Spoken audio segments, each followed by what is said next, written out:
Good evening, everyone. I'm Bill McEwen with GV Wire, and tonight we are hosting a candidates forum for Fresno Unified School District number 7, better known as the Bullard High School region. Incumbent Brooke Ashjian served 4 years on the board and chose not to run for re-election. We have 4 candidates, all outstanding, running to succeed Mr. Ashjian on the school board from the Bullard area. Our goal tonight is to allow you, the voters, to get to know the candidates a little better, learn about their qualifications, find out about their priorities, and just generally introduce themselves. I know that all of them already are well known to some in the Bullard community. And we're going to begin tonight's discussion with just opening statements. All of the candidates will have 60 seconds to talk about themselves, and I'd like you to address why are you running, what you want to achieve, and maybe also what distinguishes you or what special skills that you would bring to this position. And then finally, do you have children in the school district? So we have some transparency and voters get to know a little bit about you. And we're doing this strictly to start in alphabetical order, so we'll start with Terry Edwards. Good evening, everyone. It's a pleasure to be here today. I am very excited as a parent, as a former teacher, former vice principal and principal of Fresno Unified. I've had the privilege of spending 25 years touching lives in elementary school and as well as beyond. But I really am privileged to know that there are folks that are excited about my running. I think that now I have the capacity from over the 25 years that I have in the district to be able to work and communicate with all of those, with everyone. I do have relationships with folks that have been built, including students and parents, and I'm just excited to have this time to be here and to also be in the Bullard region. Thank you, Terry. Nazreen Johnson, tell us about yourself. Thank you so much. My name is Nazreen Johnson.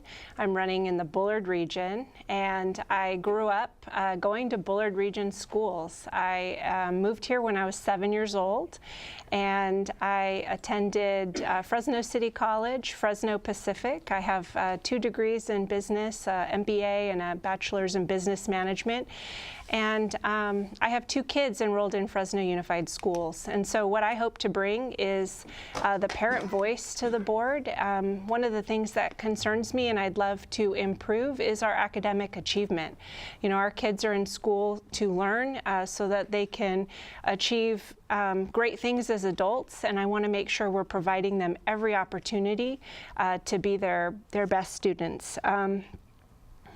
I'm willing to work hard, and I entered this race over a year ago, and I'm knocking on doors and talking to voters, and I plan on working hard for all of our kids. Thank you. Thank you. Amanda Karabian, tell us about yourself. Well, I am running because I believe that families, educators, and our community members deserve to have a voice in the collaboration process when decisions are being made that impact our students, our schools, and ultimately our communities. My family has lived in the Bullard region now for 40 years, and I am a parent of 2 boys, one that has special needs, and they go to our Bullard region schools of Tenaya and Bullard. I have worked as a parent to advocate for positive communities, school communities, through partnering with school and district administration in building programs to combat bullying, to bring training into our educators, and to develop awareness initiatives. I plan to utilize my past experience in my past work experience in the loss and protection field to focus on safety and ensure that our safety programs are proactive and responding to our school our school locations. Thank you for that. Thank you. And now Terry Sladek, tell us about your background, what you hope to achieve. Thank you, Bill. I'm Terry Sladek. I'm a retired Marine.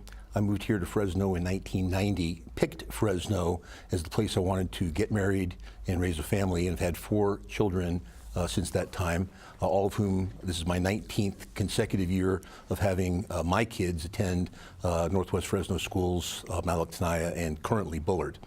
I'm a retired Marine, Bachelor of Science in Economics from Colorado State University, where I played football to pay for my way through school. It cost me 1 meniscus, but other than that, it was good. And between my times in the Marine Corps in the 80s and back for the 9/11 war, I spent 18 years in the private sector in marketing and communications in 3 different large medical and biotech companies. I'm here because I don't believe the accountability is what it could be or needs to be for the future of Central California, as well as the communication and certainly the safety at our schools. Thank you. Thank you for that. And one of the candidates asked me if the questions would be similar to last night's forums, and some will be and some will not be. And so let's start off with this, because I hear this topic raised over the last several years, and you have 90 seconds to address this. Are magnet schools effective, or are they hurting some of the neighborhood schools in Fresno Unified, or is it a little of both? And we'll start with Nazreen. Well, thank you for that question. As I mentioned, I attended Bullard area schools, one of them being Malik Elementary, when I moved here in the 2nd grade. Shortly after, when I entered the 4th grade, I had the opportunity to attend Manchester Gate, which is one of our magnet schools for gifted and talented students. Both of my children also went along the same path. They attended Malik Elementary School and have moved on to Manchester and now Computech. And that's a question I get often is, what are magnet schools doing to our school, to our neighborhood schools? And one of the things that I say as a parent is I would love to have my kids attend neighborhood schools, but we're not offering gifted and accelerated programs in our schools. So I would like to expand our offerings and make sure that our children who are academically ready to take the next step can have a program where they have accelerated learning opportunities in our neighborhood schools. As to the opportunities that I was afforded at magnet school, I think it was incredibly dynamic. Kids came from all across the district with a variety of backgrounds and experiences, and it's something that I wouldn't want to disrupt. But I think that we need to make sure it's an opportunity open for all of our kids. Thank you. Amanda, what are your thoughts on this? And I would point out that some teachers say when the best kids leave the school, then we don't have those leaders that inspire other children and pull them along. I know that's kind of a lot of responsibility to put on a student, but what are your thoughts on this, about magnet schools? I think that magnet schools are great for children that need that extra push, that need that extra rigor.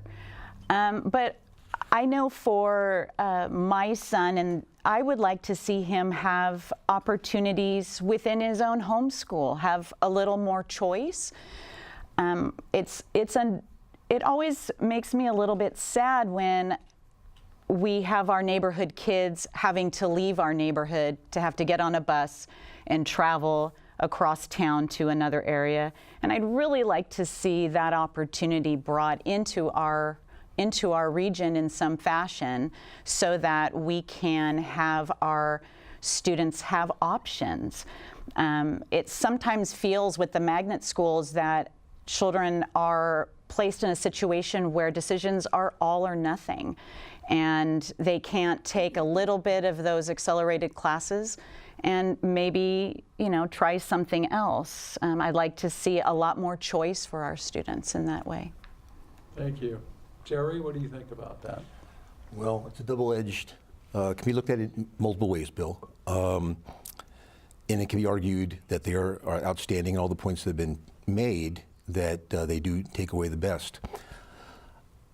I believe in choice. I believe in options. My four children all were invited and eligible to attend magnet schools, but for the reasons that were so eloquently stated, I kept them in the neighborhood schools in Malactani and Bullard because I believe in supporting the neighborhood schools. Now, I also believe in choice and I believe in excellence. That the neighborhood schools need to become far better than they are. They need to have these choices. But, as a parent who had to make those difficult decisions, they were made in the context of keeping my children in the neighborhood schools with the people that they went to kindergarten, first, second through, and have had the benefit of going through K through 12 with many of the same kids. And that, to me, overrode any potential benefit that going to magnet schools would have done. Terry Edwards, you've dealt with this as a principal. Yes. So I'm looking forward to your insight on it. Yes, I also believe that there are options and there are choices. I also believe in defining and becoming more aware of the opportunities within the schools. My daughters were part of the GATE program at Powers Ginsburg when it was there. I also taught there at Powers Ginsburg. But I do believe that there's a time that we need to look at the different opportunities that are available and that parents do have choices. We want to make sure in the public setting that we are continuing our efforts of supporting teachers, providing, for example, professional development, the training that they get so that the public school is attractive and keeps the kids that need to be there. But I know that there's choice, and the good thing about the country we live in is that we do have choices. So we always want to make sure that that option is there, and at the same time improving ourselves as a public entity for our kids in public schools. Thank you. So now another one of perhaps a curveball question, and we're going to start with Amanda on this one. When you look at the 2018 Fresno Unified School Board, what's your assessment of it?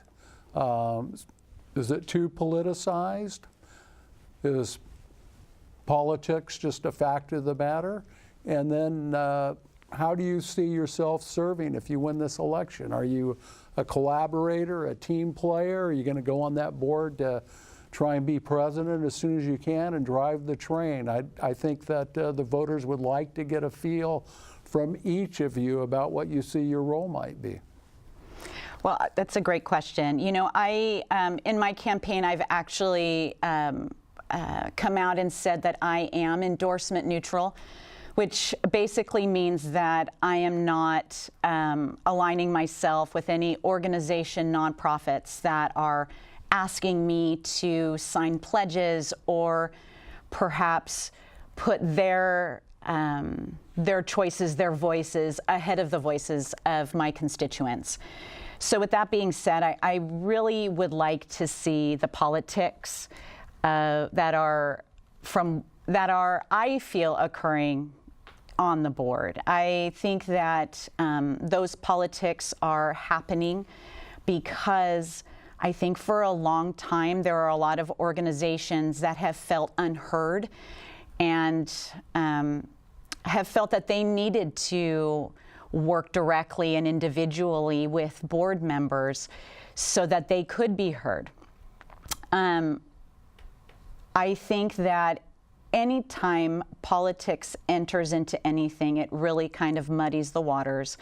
And I think that anytime a candidate has an opportunity to close the door on politics coming in, I think that benefits not only our students, so the decisions are student-based and student-focused and not lost in a political promise or a pledge.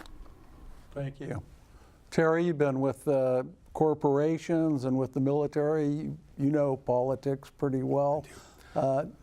give Give us your read on today's board, and if you win, what roles do you see you playing?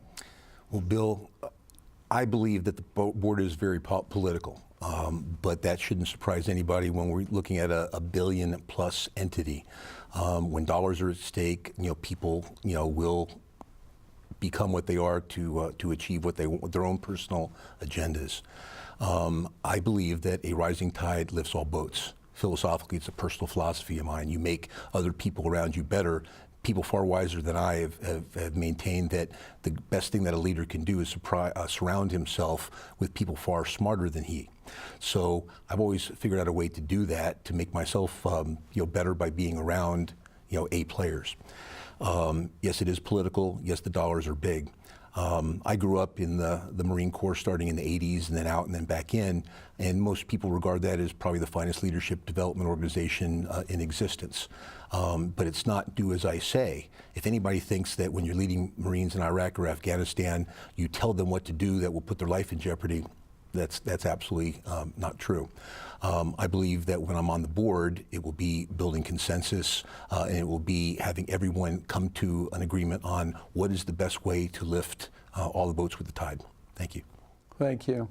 Terry Edwards, when you go to a board meeting, see a board meeting, what's your reaction? Do you shake your head sometimes, or do you think they're doing a good job? Both. I have both reactions, actually.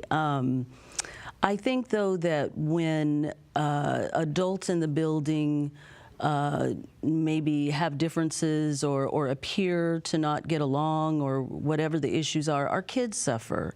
And that has been the case. Our kids are not doing as well as they could be. Our African American students suffer the most in Fresno Unified. And I honestly believe that when adults are able to get along and build relationships, the kids will do better. The recent report card of Fresno Unified indicates that they ranked themselves and gave themselves good marks as far as the quality of the educational program. But when it comes to communication, those were some of the lowest marks, and they were honest about that. I think that's a good step forward, though, that you meet the issues with honesty, and as well as the superintendent being at the helm, his marks were very good, as should be. I've had the opportunity to work with Bob as well. So I think it starts with relationships. It has to. That's the foundation of every communication. Thank you. Nazarene, what are your thoughts on this? Yeah, so my assessment of our current board is, when we can all get together to make good choices for kids, we can move things forward. And so, like was mentioned on our recent assessment, communication was one of the areas that the members of the board felt that they fell short. And I think that communication is important. I've been able to sit down with 6 of the 7 current members of the school board and a number of the candidates running for the school board running for the school board in those seats that are up for election. And so I think that I can bring to the table a collaborative approach, because if we can't, as adults, figure things out and figure out a way to move forward, our kids will suffer.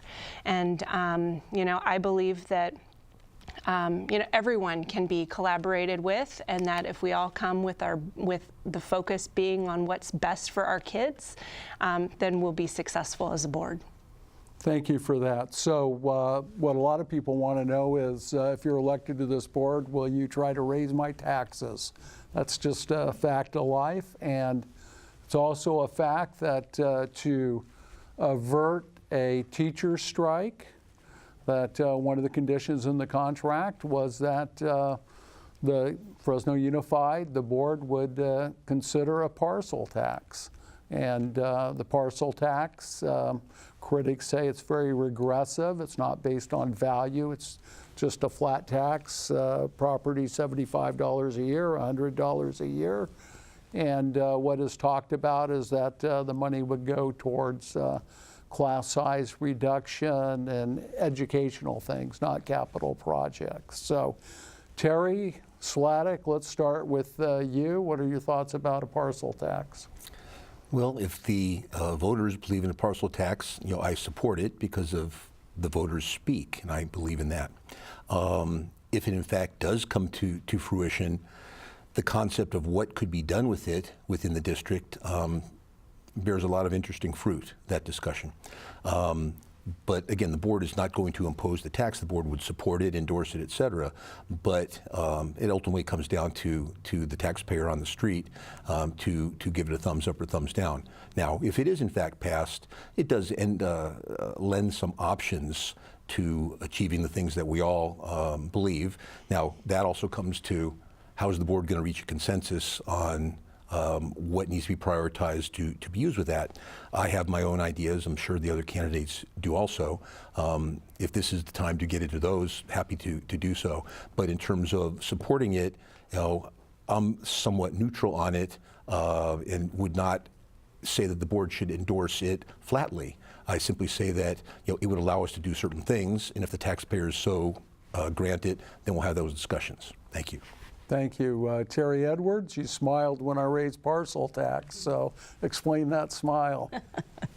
Well, that is one of the conditions that came with the averting a teacher strike. I smile because when I think of class sizes, I think of when I was a teacher and when class size reduction came into practice, I was one of the teachers that was moved from one school to another because it lowered class size. And I was one of the last hired, so I was one that got to move.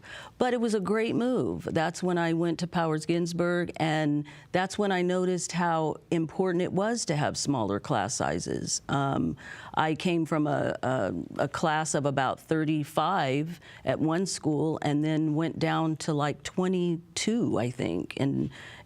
So that's a huge difference. And honestly, whatever's going to create situations that help our kids is, to me, worth it. I think in the long run, it helps the whole community.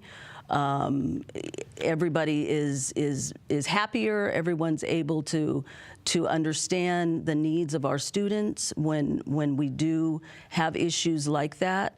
But everyone should come to the table, and everyone should have agreement about that. But I honestly support that. If it's needed, that's what I think we need to do. Azrin, you're up next on this one. All right, thank you. It's apparent that we have a lot of need in our schools. We have a need to spend to reduce class sizes. We have a need for special education improvements. We have a need, our teachers have asked for additional supportive services for our students, in addition to the facility improvements and safety requirements. And so we do have a need for additional dollars in our schools. California is the 47th out of 50 in per pupil spending, and I think that's important to note. But before we go and ask for taxpayers to open their wallets again, I want to first look at how we're spending every dollar we have and make sure that we're doing it in a financially responsible way. Amanda, what's your thought about the parcel tax idea? Well, I think that the consideration, obviously, should be on the table. And I don't think anybody would argue amongst us that class size is an important issue, and we need to make sure that our students and our educators are in a size of a students to teacher ratio is doable, not only for the teacher to teach, but for the students to learn. I think that what was brought up by Nazreen is a great point, that I do think that before a parcel tax should be talked about is we need to take a moment and take a beat and take a look at our budget and really see how and where and what is going on. It's a huge budget. And it would be interesting to see exactly where the dollars are moving to. But I do support reducing class sizes. I have a son with special needs, and that's always a topic of conversation in his special education class, that there are way too many students in there. And I hear the same thing from my son in general education. He's in a math class, and he, needs to get attention, and it's hard when you have a teacher that's really stretched thin. So I do think that it's something to consider and talk about. Thank you. As a longtime observer of Fresno Unified, I hear phrases come along and they're big for a while, they disappear. You wonder, has progress been made? And for a long time, people talked about graduation rate or dropout rate. But over the last couple of years, a lot of focus on closing the achievement gap. And so that's what our next question deals with. And we're going to start with Terry Edwards. Are you satisfied with the quality of education that students in the Bullard High area get? And will you make closing the achievement gap for African American students, Latino students, and special needs students a budget priority? And I ask because it's easy to make promises, but the rubber hits the road at budget time. That's very true. And the answer is absolutely. I think it's important to make the budget decisions that directly affect our kids. We do have achievement gaps that need to be addressed. One of the things, too, that I've noticed, even in the Bullard region, is I look at the climate surveys as well. How are the students feeling? How are the parents and the staff feeling? And in Fresno Unified, we do surveys, climate culture surveys. And one of the things that I notice is there's a sense of belonging. There's a low rate of sense of belonging from the students.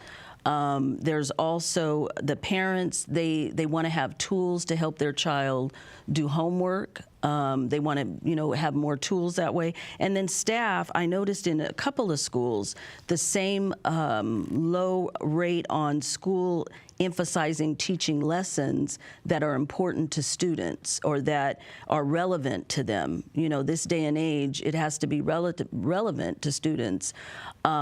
So I see there's a need in our region, not only academically, but also in the social emotional realm that we need to address. We need to make everyone that's a part of the learning environment feel like they're heard, feel like that they're at the table, that we're collaborating with them. And there are different programs that we need to address, and I plan on doing that.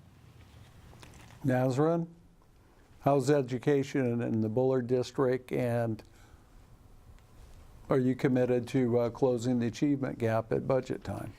Absolutely, I'm committed to closing the achievement gap. I think as a parent, one of the things that struck me was that 80% of our students in 11th grade are not on grade level for math. And you mentioned graduation rates, and when our graduation rates are higher than they've been, and 80% of our 11th graders aren't on grade level, I'm concerned. That's a disconnect. Something's not quite right.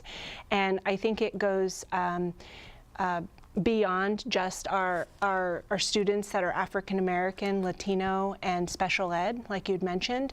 90% of our kids across the district are in poverty, and that's more than 60% even in the Bullard area schools. And I think one of the things that we need to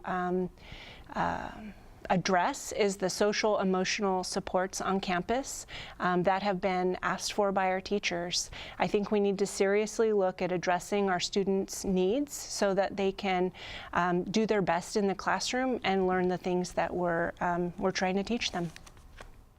And that's why one of the reasons why we're having this forum tonight, because the direction of Fresno Unified is so important to the entire greater Fresno region. We need graduated students that are bright, go on to college, pursue their dreams. We need a skilled workforce. So that's part of the reason that GV Wire and CMAC puts the big investment into these candidate forums.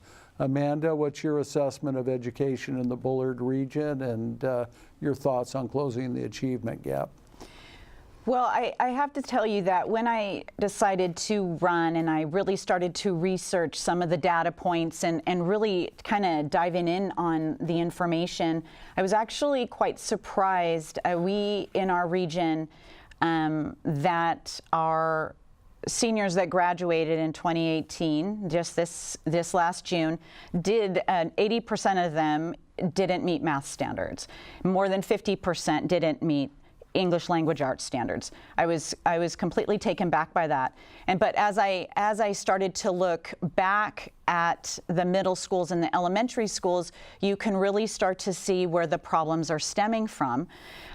We have a middle school that has students that 9 out of 10 of them are not meeting math standards. But the reality is the problem is occurring back in elementary school. And I think as a trustee, what we need to do is we need to work collaboratively together.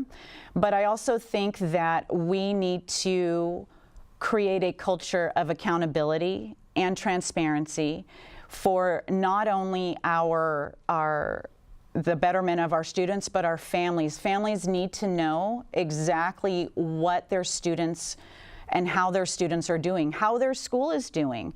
I mean, there's always a talk about parents, not being a part of the school program, the school culture, not being involved. But you have to wonder, are they even able to be aware, or are they aware that their schools are performing at the level they're performing? And we need to provide that accountability, that transparency. Terry Sladek, your children all in the Bullard region. You talked about keeping them in the region. What's your perspective on the quality of education there and the challenges? Well, Bill, I've thought about this long and hard, and part of the discussion to become the candidate. And what I was able to do was look at the candidate platforms for candidates for not just Bullard, but various regions within FUSD trustee seats over the last several election cycles. And it's very rare that someone didn't have something having to do with narrowing this particular gap. So that gets me thinking analytically, well, if we've been analyze these same exact ideas as part of everyone's platform for the last several election cycles, and we're still having those same discussions. Why are the math scores this? Why are the graduation rates this? Why is the dropout rate this, the expulsion rate? Then, everything to me comes down to, we need to data dive into this and find out why. So to me, this is not a discussion as much about graduation rates, but it's a discussion about accountability and transparency and the communication thereof of what we find. So when I'm seated on the board, everything becomes, okay, the why. It's going to be the question, the king of questioning to the senior executives at the district and at the school sites.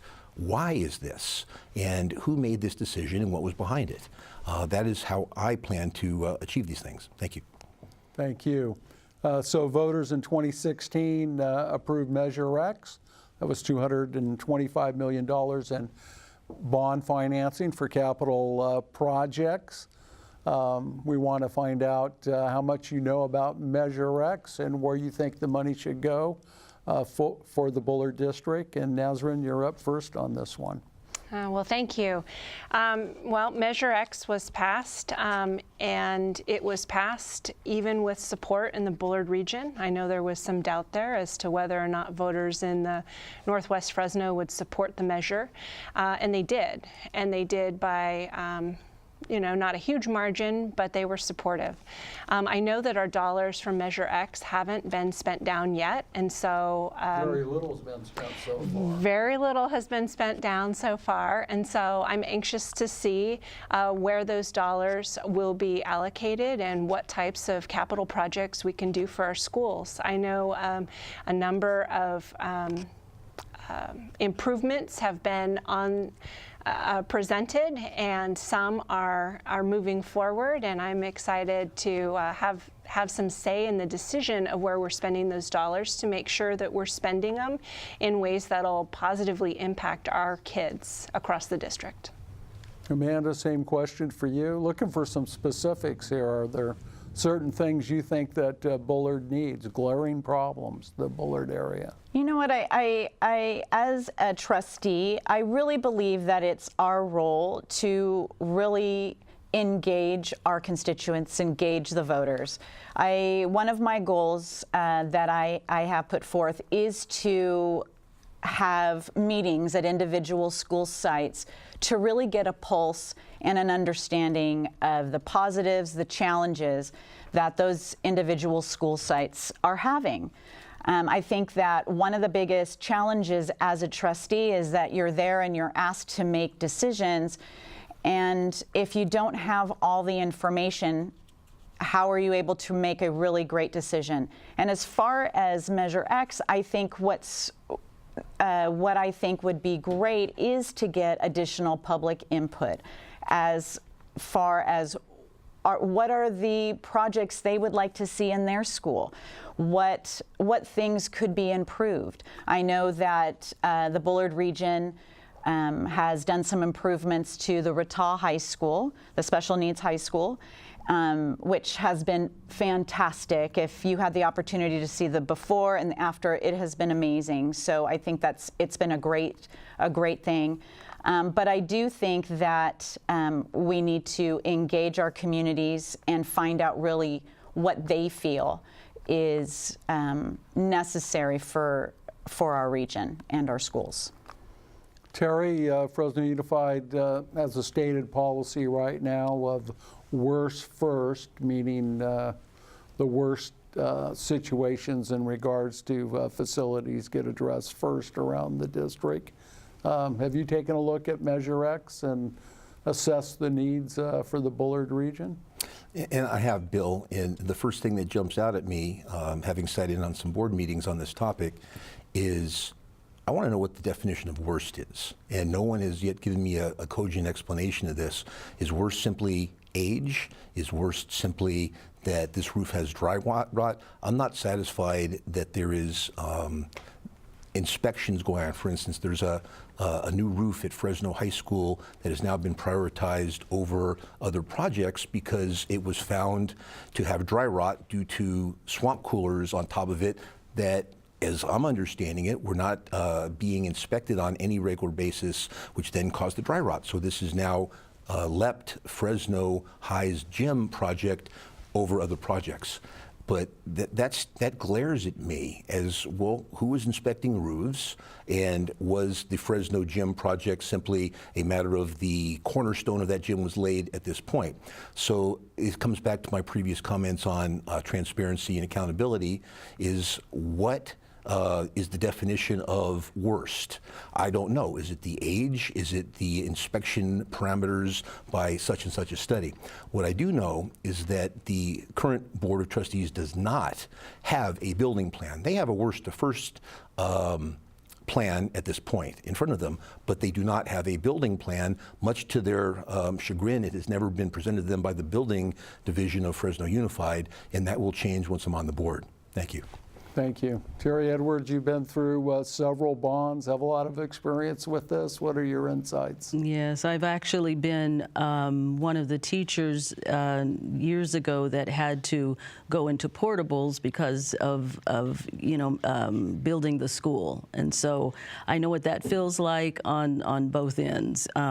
However, Fresno Unified does have phases of Measure X, and the dollars are divided where there's classrooms and technology. That's about $90 million.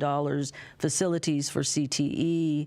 There's the safety and security measures. All of these have certain infrastructure. All of them have certain millions of dollars that are going to be put. Phase has been the on phases, safety. yes, they're in phases. And so I think that's a good thing. I think that we're working towards doing better at school sites. I know with Bullard, renovating the gym and having nicer administration buildings and all of that, you know, it makes people feel good when things are new, when things are being worked on. The issue with equity and equality, they're two different things. So every school doesn't need the exact same thing as another school, not necessarily. It's equity that we're looking at. What do students really need? Equal would be they all have the same thing, but maybe they don't all need the same thing. And that's the same with instruction and with learning. We have to look at equity versus equality. And so, Amanda, what do you think of Bob Nelson's performance as superintendent? He's been superintendent for a year, a lot different approach than Michael Hansen. Well, you know, I only know of Superintendent Nelson. I've actually had a brief introduction to him, I think, at an organization. And he seems like a really nice man. He appears to have his heart is in the right place, and he's working towards collaboration.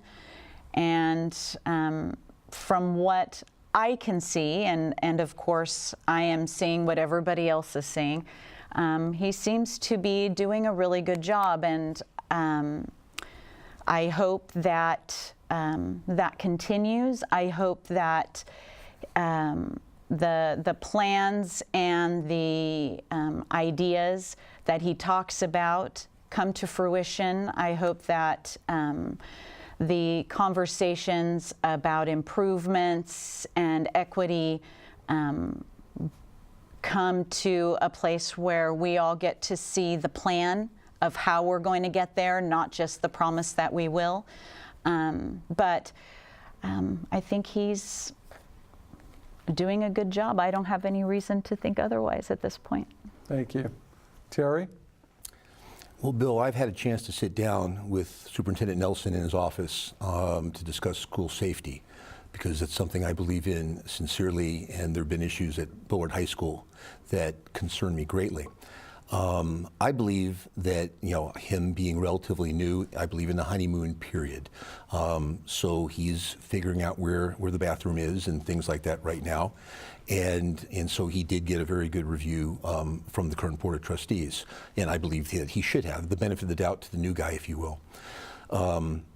But I'll use the analogy of let's say the professional sports team of your choice is, you know, Bob Nelson is the coach and general manager, but there's an owner.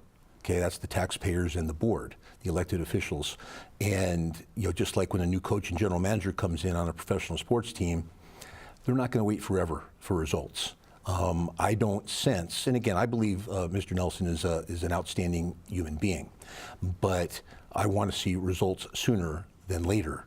And I hope that the voters are impatient with the trustees who they have elected, and I believe the trustees should be a little bit impatient with the superintendent and the senior executives downtown. Thank you. So you want Fresno Unified in a hurry-up offense? I do. Terry Edwards, your thought on Superintendent Nelson? I am very pleased with Mr. Nelson, and he would want to be called Bob. For the reasons, one in particular is that when I was teaching at Powers Ginsburg, he was my vice principal at one time. And he would walk around and make personal observations of the teachers and would just leave notes or, you know, talk to teachers about, you know, their classroom that day. And the note that he left me, I have kept for many years, and I'll tell you why. What he said in that note made me want to do better, made me want to treat my families and kids, you know, the way they want to be treated, because he said something that stuck with me, and that was, I wish that my child were in your class. I wish that he was part of your teaching. And to me, when someone is willing to say that about their own children, that they're willing to put their own children into your hands, I think just says a lot. Bob and I have just talked about many things. He's very caring. He's very relational. If you don't know him, you will, if you haven't met him, because he's out there. He's visible. He wants to make sure everyone has what they need. And so I believe we're headed in the right direction with Bob. Thank you. Nazarene? Yes. Well, I think that it's been a year, and I think what he's been spending his time working on is the culture and relationships with folks in our district, which is critical. I think in order to rebuild a lot of the trust amongst administration and our teachers and staff, you have to start there. I don't think that we'd be able to progress and get any results unless we have a culture where folks trust that others care about the work that you do, and I think he's doing a really great job making sure that that piece is in place, and I can't wait to see what's next. Thank you. Terry, you raised the safety issue, and last year we saw mass shootings across the country. We've seen the response by Fresno Unified, changes made in safety. How satisfied are you with the safety arrangements in the district?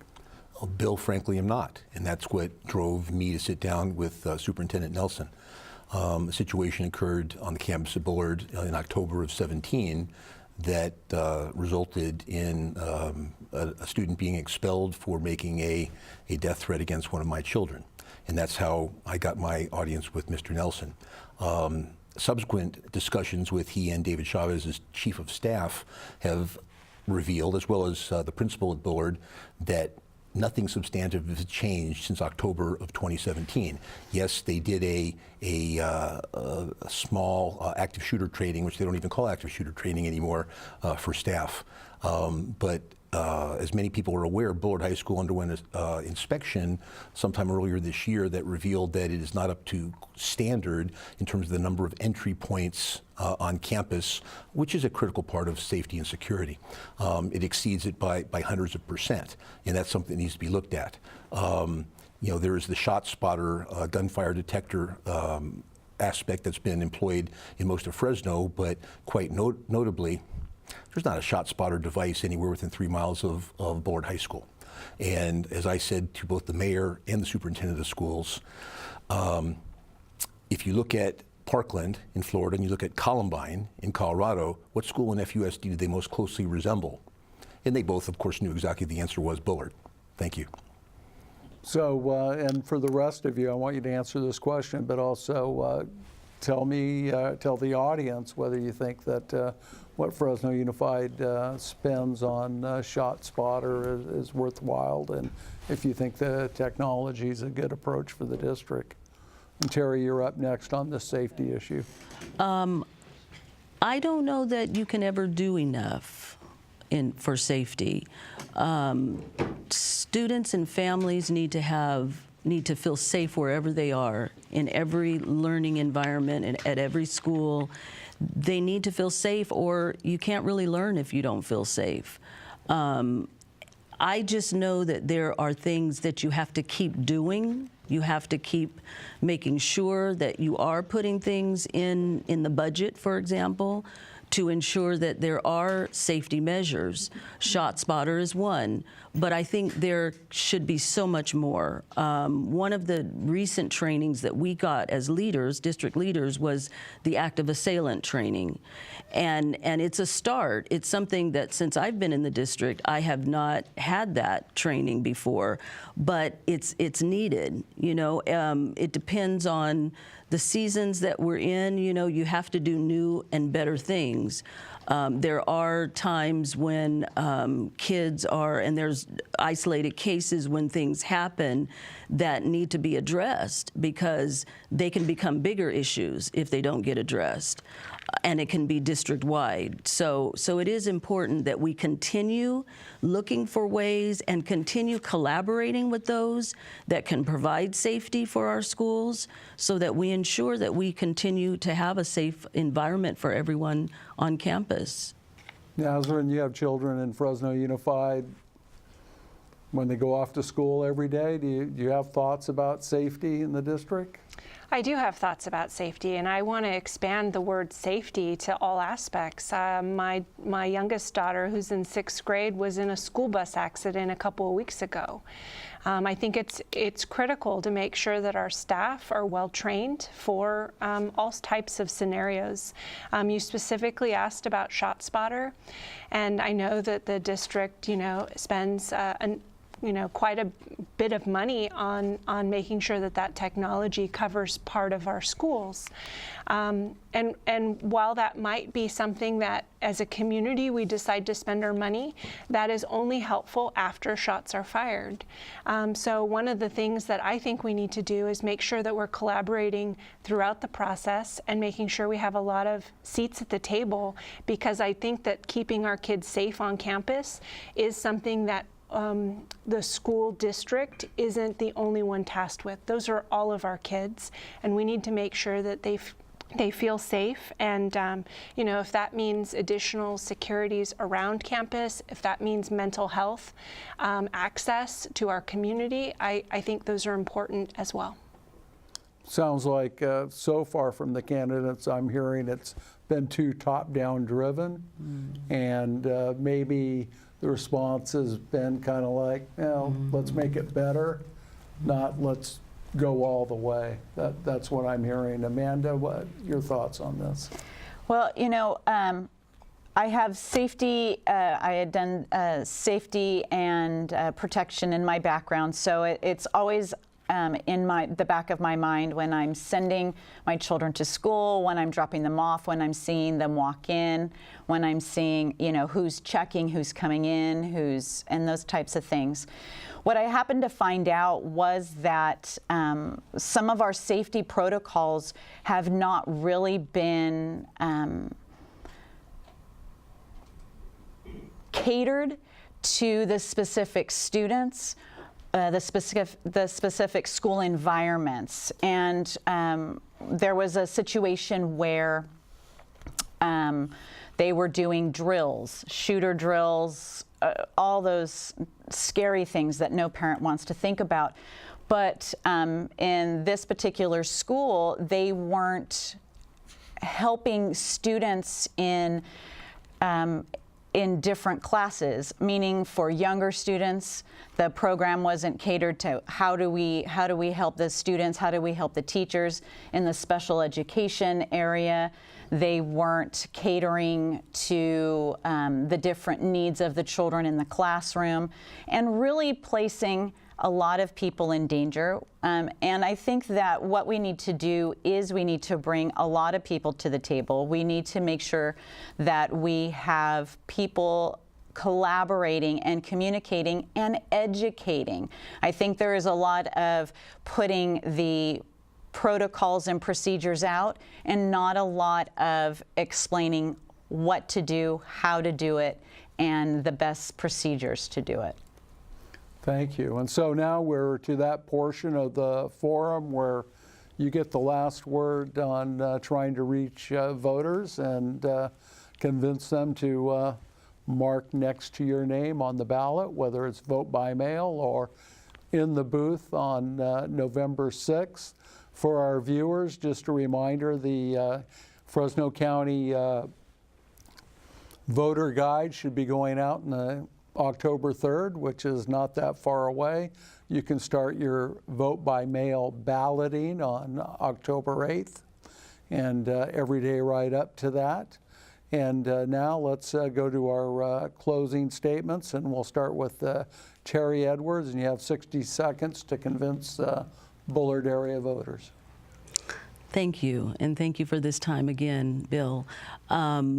I'd like the voters to know that this is my passion. I got to choose teaching as my passion. I'm an educator for life. I'm a lifelong learner.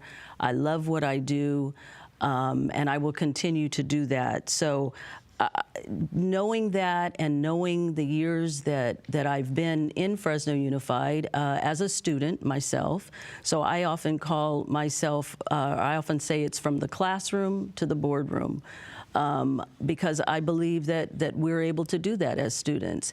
And I've had students and teachers remind me of the relationships that we've had, and my current staff even, that they're supportive of what I'm doing because they believe that I have the heart and the passion to do it. So I'm excited to be a part of that, and I hope to get your vote this November.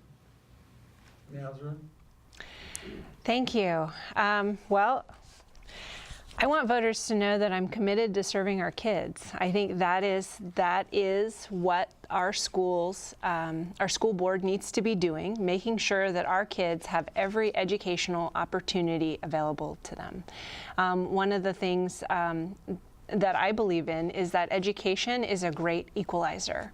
You know, if we can educate our community well, we'll see reductions across the board on, you know, poverty and crime, and it'll be, you know, if we can do it well, we'll have an amazing community. And so I want to make sure that voters know that even if you don't have kids in the school district, our schools are so important. And please take the time to research the candidates. You can find information about me at www.nasreenjohnsonfortrustee. I'm on Facebook and Twitter. And please make sure you vote in our school board. It's critical. It's critically important to our whole community. Thank you.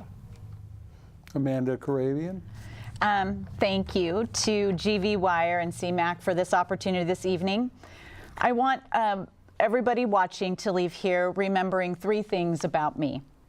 The first is that I stand for the voices of the families, the educators, and our community members, for them to have a seat at the table. Me being endorsement neutral is my commitment to you that I will always put your voice first and won't allow it to be silenced. And thirdly, my belief is that our school board needs to be a separate entity from the school district, allowing for true oversight. And that way we can have a true check and balance situation when our school board is making decisions. A vote for me in November is a vote for a fresh perspective and student-centered decisions. I think it's time for us to look away from the data and the numbers and to focus on our students. So vote for me. You can find out more information at karabianfortrustee.com. Thank you. Thank you. Last word belongs to you tonight, Terry Sladek. Thank you, Bill.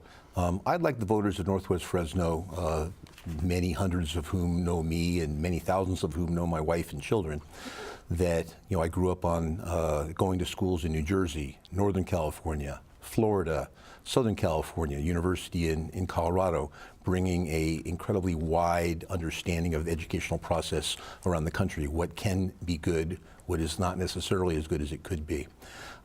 My experience in the military on multiple occasions is the Leadership Academy of Leadership Academies, proven, you know, in this last go-around with 2 Iraqs and 2 Afghanistans. My time in the corporate arena, learning what works, what doesn't work, accountability, transparency, communication.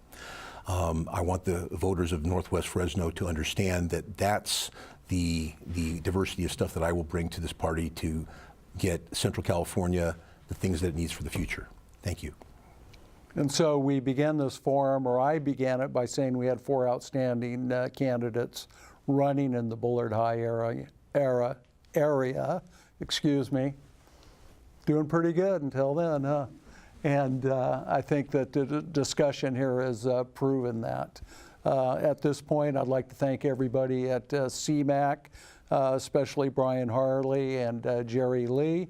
I'd like to thank all our staff at GV Wire for their hard work in putting this forum on, and remind everyone that check out GV Wire. We will have the full debate up there. You can go on Facebook, and the debate will be there as well, and also at the CMAC website. Thanks to everyone for tuning in, and remember to vote.